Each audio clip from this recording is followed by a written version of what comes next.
Bonjour et bienvenue à notre deuxième émission de Vue d'ici spéciale élection. Encore une fois cette semaine, Vue d'ici fait place aux candidats et candidates des différentes municipalités de notre territoire. Vous verrez aujourd'hui un candidat de Sainte-Brigitte-de-Laval ainsi que les candidats de Lac-Beauport. Si vous avez manqué la première émission concernant Stoneham et les deux premiers candidats de Sainte-Brigitte-de-Laval, nous vous rappelons que celle-ci est disponible sur notre site Internet au www.ccap.tv et aussi sur l'espace CCAP Go. Les candidats ont tous été contactés et nous vous présentons ceux qui ont accepté notre invitation. Dans cette formule, chaque candidat avait 55 secondes pour répondre à nos questions. Aujourd'hui, vous aurez la chance d'écouter leurs réponses. En espérant que cette émission vous aide à vous forger une opinion en vue de l'élection qui va avoir lieu, elle, le 5 novembre. Bonne émission!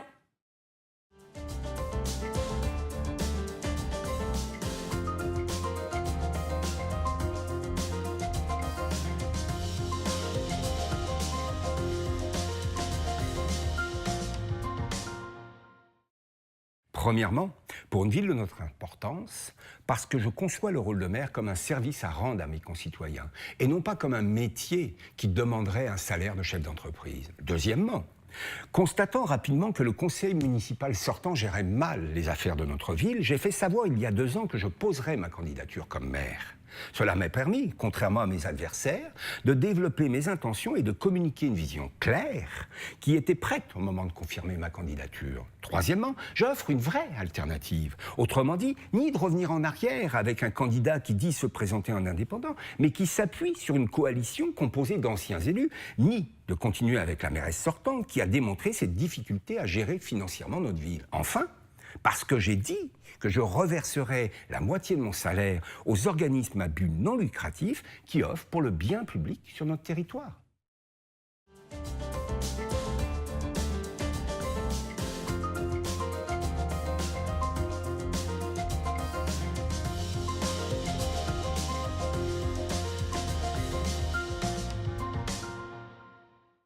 Un, savoir et comprendre où nous en sommes vraiment avec nos finances. 2, la sécurité, la prévention et la santé pour tous. 3, de protéger et de valoriser notre patrimoine naturel et bâti.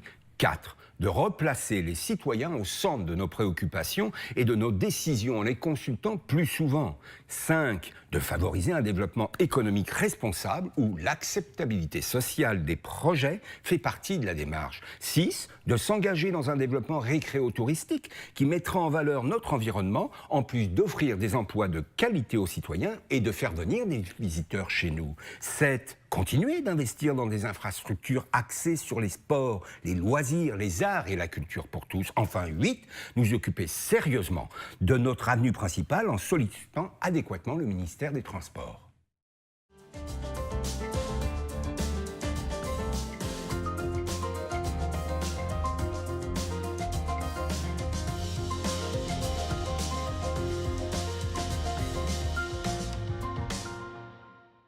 C'est vrai que nous souffrons de plus en plus du trafic aux heures de pointe et de l'usure prématurée de nos routes et nos chemins.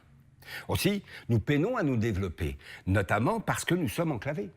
Voilà pourquoi nous devrons amorcer un grand projet qui permettra à terme un désenclavement et des voies de contournement. Cela prendra sans doute 15 à 20 ans, mais à toutes les étapes importantes, la population devra être impliquée. Car en plus d'améliorer le transport et la mobilité, ce grand projet donnera à notre ville plus de visibilité, plus d'opportunités d'affaires et un sentiment d'ouverture extraordinaire. Et puis, si nous voulons préparer l'avenir convenablement pour nos enfants et nos familles, nous devrons réfléchir et prendre des décisions concernant l'électrification des transports réguliers et alternatifs, mais aussi pour notre réseau de transport en commun qui est perfectible.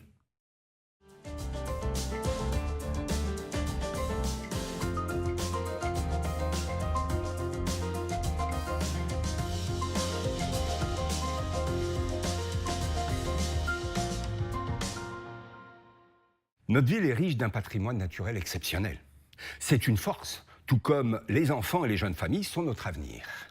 Mais qu'ont fait réellement les 2 derniers conseils municipaux, sinon sans vision d'ensemble, répondre au coup par coup à des promoteurs qui, pour certains, nous ont laissés avec des factures ou des problèmes que les familles de notre ville devront payer. Alors il faut agir à titre préventif pour protéger nos forêts et notre eau potable. Mon plan d'action ? Premièrement, sensibiliser la population sur les enjeux environnementaux et les bonnes pratiques pour protéger notre patrimoine naturel.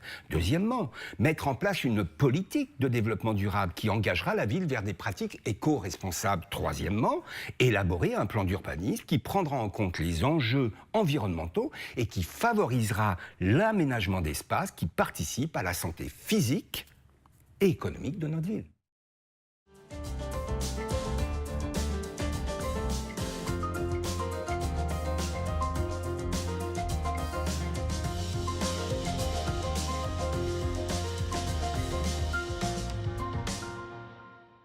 Personnellement, je me suis intéressé de près à ce dossier, qui a été mal amené par le maire de Québec et très mal géré par notre mairesse sortante, qui a présidé le comité censé faire avancer ce dossier efficacement. Cette présidence fut marquée par des annonces précipitées et beaucoup de confusion. On se souviendra longtemps de la course au permis de l'été 2016. Mes intentions, s'il permet de minimiser les impacts négatifs que nos modes de vie produisent sur notre environnement, je suis en faveur du RCI. C'est de notre devoir de protéger notre environnement et notre eau potable pour les générations futures. Malheureusement, avec les nouvelles règles, certains propriétaires ont vu leur investissement perdre de la valeur. Humainement, il faut prendre en compte les situations particulières et gérer chaque dossier. En tout cas, nous ne pouvons plus développer des secteurs résidentiels comme cela se faisait avant. D'ailleurs, nous manquons de surface suffisamment plate et d'approvisionnement en eau potable. La bonne nouvelle, il y a encore de la place pour les constructions individuelles.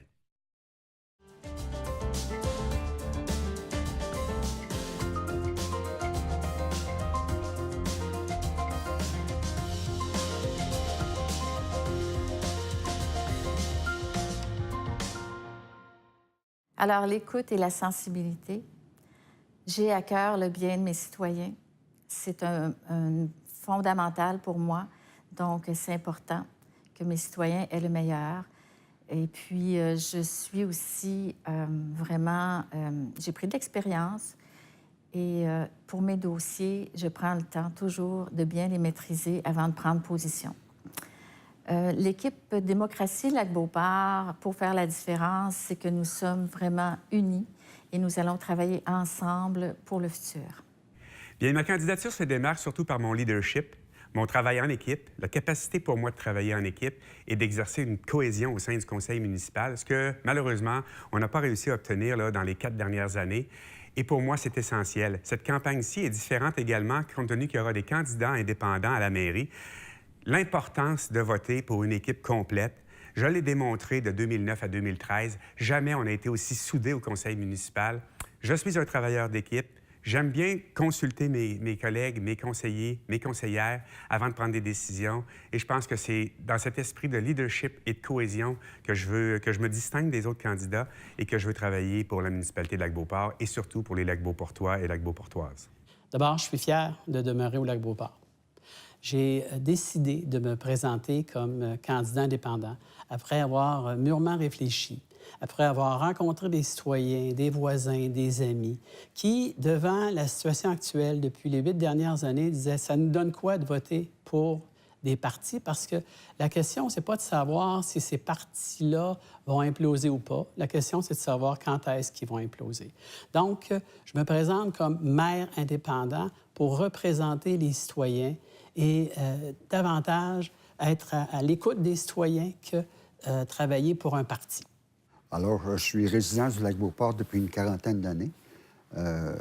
J'ai élevé 3 enfants au Lac-Beauport. Je connais très bien le conseil municipal puisque je le suis je le suis assidûment à chaque mois depuis plusieurs années. Alors, ma candidature... J'ai présenté ma candidature comme maire indépendant à Lac-Beauport pour remettre les pendules à l'heure en bon français. Je trouve qu'actuellement, il n'y a plus de leadership au Lac-Beauport. Tout le monde fait ce qu'ils veulent, surtout au conseil municipal. Le conseil municipal a été, depuis quelques années, carrément des grossièretés qui se sont dites à des citoyens ordinaires, des engueulades à n'en plus finir, des chicanes à n'en plus finir. Alors, je pense que c'est temps que tout ça s'arrête. Alors, c'est pour ça que je présente ma candidature.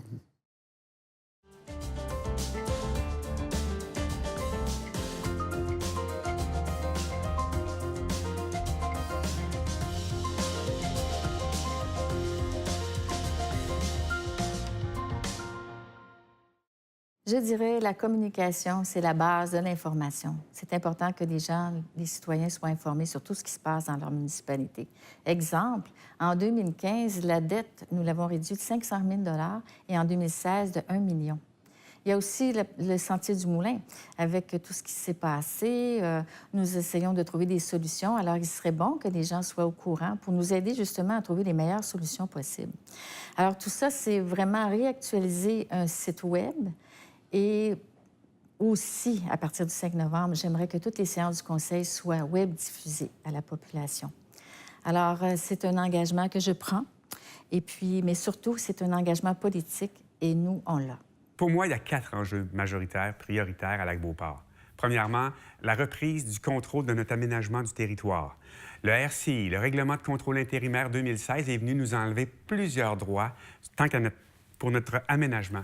Et je pense que c'est trop dur, c'est trop contraignant pour nous. Et je pense être le leader nécessaire pour négocier avec la communauté métropolitaine de Québec pour assouplir ces règles et permettre à nos citoyens de reprendre leurs terrains vacants et les rendre constructibles.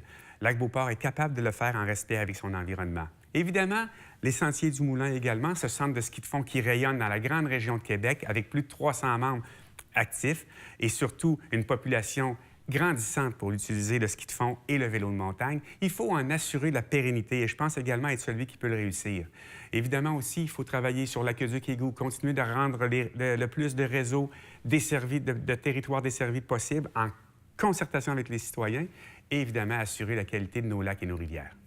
Le principal enjeu, c'est de refaire le pont entre les citoyens et puis les élus municipaux. On a, depuis les 8 dernières années, assisté à beaucoup de turbulences au niveau des séances du Conseil, à beaucoup de difficultés d'écouter la population de la part des élus. Donc, c'est une des priorités que j'ai, moi, c'est de refaire les ponts, prendre le temps d'écouter. Moi, je suis un gestionnaire d'expérience. Je suis quelqu'un qui a travaillé longtemps en gestion de projet avec différents types de comités. Les gens n'étaient pas tout le temps d'accord, mais c'est important d'arriver à un consensus, puis c'est ce que je veux ramener. Je veux ramener une paix aux séances du Conseil de ville. L'autre priorité aussi pour moi, comme vous avez pu voir, c'est le transport, la fluidité du transport, la sécurité routière. C'est quelque chose que je vais accorder beaucoup d'importance dans mon mandat. Je pense que c'est pour reprendre le contrôle des finances. Quand je parle de finances, je ne parle pas de la partie administrative de Lac-Beauport. Je parle bien d'organismes paramunicipaux qui ont complètement perdu le contrôle des dépenses. Il n'est quand même pas normal qu'à tous les mois, la municipalité soit obligée de mettre des 100 000, 150 000, 200 000 $ à tous les mois pour renflouer un organisme que personne ne comprend. Il n'y a jamais personne qui a vu les états financiers de ces organismes-là. C'est complètement caché, même qu'on n'a plus d'assemblée générale accessible. Alors, je ne comprends vraiment pas la façon que c'est géré. J'ai bien des problèmes avec ça. Et je pense que c'est un manque, encore une fois, de leadership, tout simplement.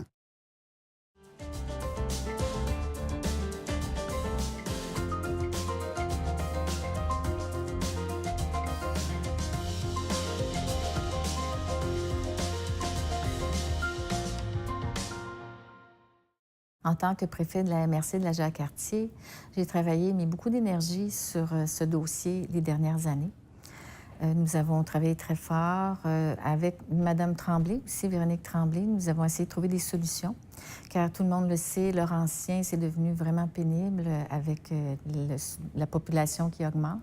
Donc, le fait d'avoir une troisième voie, ça peut faire partie des solutions, mais il reste encore qu'il faut trouver ensemble des solutions durables pour le transport collectif.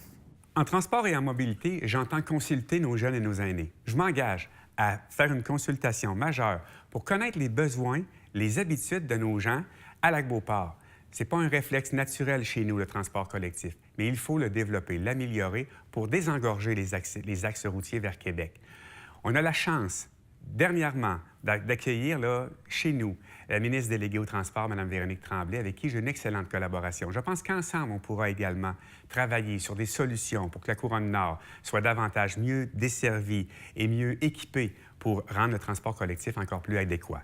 Nos jeunes, nos aînés, nos familles doivent avoir le réflexe du transport collectif davantage, mais pour ça, il faudra en améliorer la fluidité, mais aussi la qualité. Comme j'ai annoncé, et vous avez peut-être pu voir dans le Journal de Québec ou dans ma page Facebook ou dans ma page web sergeamel.org, j'ai annoncé qu'on regarderait la possibilité de rendre la navette qui fait le tour du lac Beauport et qui se rend à la jonction, à la Faune, là, pour rejoindre les services du RTC. Donc, regarder la possibilité de rendre ce service-là gratuit.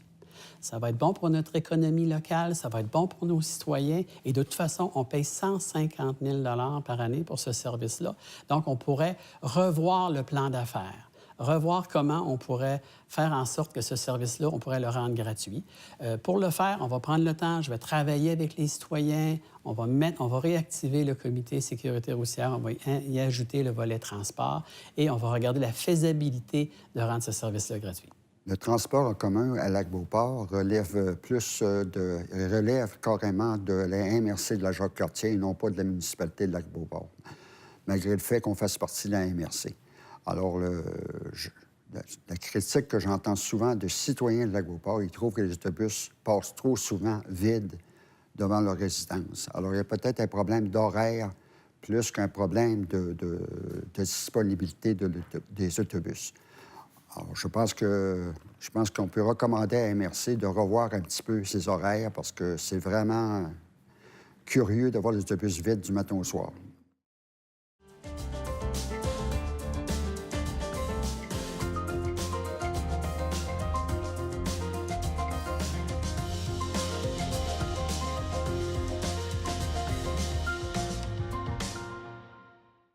Alors, pour moi, ce qui est important, c'est la protection de notre lac et de nos petits lacs aussi, parce que nous avons environ 14 lacs à Lac-Beauport.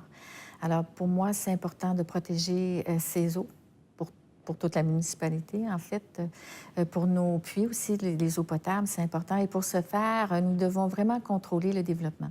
Nous devons aller vers un développement durable, vert, en respect de la nature, de la protection de notre environnement. Je dirais que notre équipe va vraiment mettre tout en œuvre pour trouver des solutions à moyen et à court terme pour ce faire. Nous avons deux principales priorités en matière d'environnement à Lac-Beauport. La première, c'est de préserver la qualité de l'eau de nos lacs et nos rivières.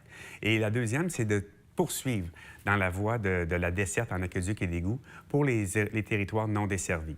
Comment on va parvenir à améliorer la qualité de l'eau du lac Beauport, des lacs à lac Beauport également? On va commencer par le lac Beauport avec, entre autres, l'arrivée de bassins de sédimentation, de captation des sédiments dans les 3 tributaires du lac, pour ainsi empêcher l'ensablement, entre autres, et l'arrivée de résidus.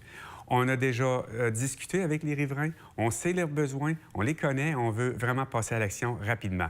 En matière d'aqueduc et d'égouts, maintenant, on veut être de ceux qui croient que plus il y aura de territoires desservis, mieux ce sera pour la qualité d'eau, pour la qualité de l'environnement, mais on ne le fera pas sans l'accord des citoyens. On va le faire en concertation avec les citoyens et on va s'assurer que tous et chacun y trouvent leur compte lorsqu'on va desservir des territoires qui ne le sont pas. Depuis 2016, je siège sur le comité consultatif de l'environnement. Une des priorités que je vais avoir là, si je suis élu maire, c'est de faire en sorte d'avoir un plan de développement durable pour se donner de réelles orientations au niveau de l'environnement, pour évaluer avec des données probantes. C'est quoi notre situation par rapport à l'eau? C'est quoi notre situation par rapport aux pesticides herbicides? Est-ce que nos règlements sont trop sévères ou ne le sont pas assez? C'est une question de santé publique. C'est un incontournable. On est dans un milieu de vie incroyable, une richesse incroyable, des arbres, de la nature. Il faut la préserver, mais en même temps, il faut préserver notre santé, mais il faut avoir des balises solides pour poser des gestes qui vont donner des résultats probants. Je pense que le lac Beauport est un précurseur dans le domaine environnemental, puisqu'on a mis en place il y a un conseil des bassins versants. Il y a un comité environnemental à la municipalité de Lac-Beauport fait par des bénévoles. Il y a un inspecteur municipal qui fait un excellent travail pour surveiller la qualité des fosses septiques, voir s'ils correspondent vraiment aux normes gouvernementales, provinciales, gouvernementales. Alors, je pense qu'on fait beaucoup de choses pour la Rivière-Jaune. En fait, on parle toujours de la Rivière-Jaune, mais la Rivière-Jaune, là, contrairement à ce qui s'est dit, elle n'a aucun rapport aucun rapport avec le lac Saint-Charles.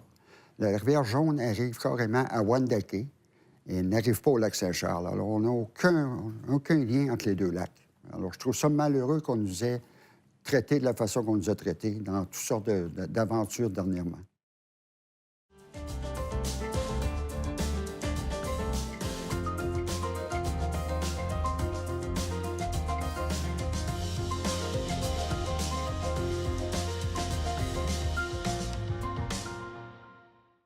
Alors, je suis une femme de compromis et de discussion. Alors, c'est inutile, à mon avis, de mettre des avocats dans des dossiers, à moins que ce soit vraiment des situations extrêmes. Ce qui n'était pas le cas, vraiment, je pense, pour le RCI. On aurait pu discuter davantage. Ce qui est important de savoir aussi, c'est que 70 des cas problématiques ont été réglés à date. Il en reste une trentaine de pourcentages. Alors, je prends le temps de m'asseoir vraiment avec les gens pour vraiment essayer de régulariser leur situation. C'est des cas par cas. Et je continuerai de le faire avec mon équipe. Nous continuerons d'aider la population. Et c'est trop important, là. Vraiment, il faut vraiment s'impliquer là-dedans, puis pour ne pas laisser les gens dans des situations vraiment difficiles. Je vais débuter par vous parler de développement résidentiel. Pour moi, le mot-clé en ce moment, c'est la consolidation. Il faut consolider nos acquis, consolider les terrains qui sont déjà existants sur des chemins, des rues existantes. On ne veut pas développer davantage des infrastructures majeures à Lac-Beauport. J'ai prouvé de 2009 à 2013 que nous étions capables de restreindre le développement. On est passé, avant moi, de 88 à 90 émissions de permis annuellement à 37, 38. On a freiné le développement et on veut poursuivre dans cette voie-là et en le faisant d'une façon éco-responsable. Quand on parle d'éco-responsabilité, on parle également du RCI, du règlement de contrôle intérimaire, qui est venu, en 2016, nous enlever certains droits sur notre aménagement du territoire. Il faut reprendre nos droits. Il faut convaincre la CMQ qu'on est capable, à Lac-Beauport, de gérer efficacement et adéquatement notre aménagement du territoire. Et je pense avoir le leadership nécessaire pour le faire. Je l'ai prouvé en 2010, je vais le reprouver en 2017. Il y a un ancien maire de la Ville de Québec qui disait « Ce que tu veux faire pour moi, si tu le fais sans moi, tu risques de le faire contre moi. » Le RCI, pour moi, ça représente exactement la situation, c'est-à-dire que la communauté urbaine a décidé pour nous comment eux voulaient voir notre environnement et n'a pas pris soin de consulter les employés de la municipalité, de consulter le comité consultatif en environnement. Il y a des gens qui vous représentent, les citoyens là-dessus. Et on est arrivé avec un règlement qu'on dit transitoire, mais que finalement, la population n'a pas su réellement c'est quoi les balises scientifiques qui amènent réellement à avoir ce règlement-là. Il faut revoir ça, il faut négocier. Moi, c'est clair que pour l'instant, je suis contre ce règlement-là. Alors, mon opinion sur le RCI, j'étais et je suis toujours contre ce RCI-là qui s'est appliqué à Lac-Beauport. Je trouve qu'on est allé un peu fort face aux citoyens de Lac-Beauport en les traitant de pollueurs, de toutes sortes de qualificatifs incroyables. Je peux vous dire que la rivière... Lorsqu'on parle de la pollution, on parle de la rivière Jaune, entre autres. La rivière Jaune, lorsqu'elle arrive à Charlesbourg, c'est là qu'elle commence à se polluer.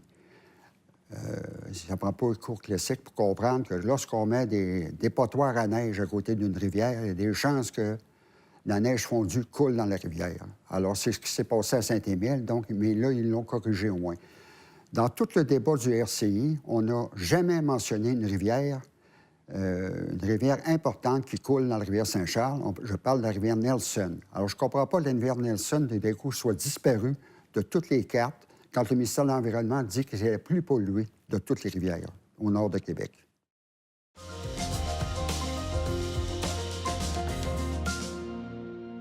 Un grand merci aux candidats qui se sont prêtés au jeu. Ce fut vraiment un plaisir de vous recevoir en studio et nous espérons que ce speed dating avec les candidats aura pu vous permettre d'obtenir quelques réponses à vos questions. Si ce n'est pas le cas, sachez que les candidats sont très accessibles, soit par courriel ou sur leurs réseaux sociaux. Si vous souhaitez en savoir davantage sur eux et leur programme, ainsi que leur vision sur l'avenir de votre ville, n'hésitez pas à les contacter. Cette émission conclut la présentation des candidats ayant accepté notre invitation pour les municipalités de Stoneham et Tewksbury, Sainte-Brigitte-de-Laval et Lac-Beauport. D'ailleurs, CCAP.tv a capté le débat électoral organisé par le regroupement du lac de Lac-Beauport le 17 octobre dernier. Celui-ci vous sera présenté du 24 octobre au 2 novembre à 10h30 et 20h30. Nous vous conseillons de consulter le site électionsmunicipales.québec pour obtenir une foule de renseignements sur les élections municipales. Vous pourrez, entre autres, activer un rappel pour recevoir un SMS de rappel la veille du jour du vote. Vous découvrirez aussi comment voter dans plus d'une municipalité si vous êtes propriétaire d'un immeuble à logement et les conditions à respecter pour exercer votre droit de vote. Le dimanche 5 novembre, ce sera le jour du vote. Les bureaux de vote seront accessibles entre 10h et 20h. Sachez que le jour du vote, votre employeur doit vous accorder au moins 4 heures consécutives pendant l'ouverture des bureaux de vote pour aller exercer votre droit de vote. Ça n'inclut pas le temps normal accordé pour les repas. C'est votre droit de prendre le temps. Votre municipalité devrait vous avoir contacté pour vous informer de l'endroit où vous pouvez voter. Portez une attention particulière aux communications de votre ville. Une carte de rappel pourrait être envoyée par la poste dans certaines municipalités. Vous avez encore des questions? N'hésitez pas à communiquer avec votre présidente ou président d'élection ou consulter le site électionsmunicipales.gouv.qc.ca. Maintenant, la balle est dans votre camp pour compléter votre réflexion en vue des élections du 5 novembre prochain. À tous les candidates et candidats, nous vous souhaitons la meilleure des chances. Merci beaucoup d'avoir été à l'écoute de cette deuxième émission de Vue d'ici spéciale élection. Vous pouvez la regarder à nouveau en vous rendant sur le www.ccap.tv ou encore via la plateforme CCAP Go. On vous invite aussi à la partager en très grand nombre sur Facebook. On se dit à la semaine prochaine pour 3 nouveaux reportages de Vue d'ici.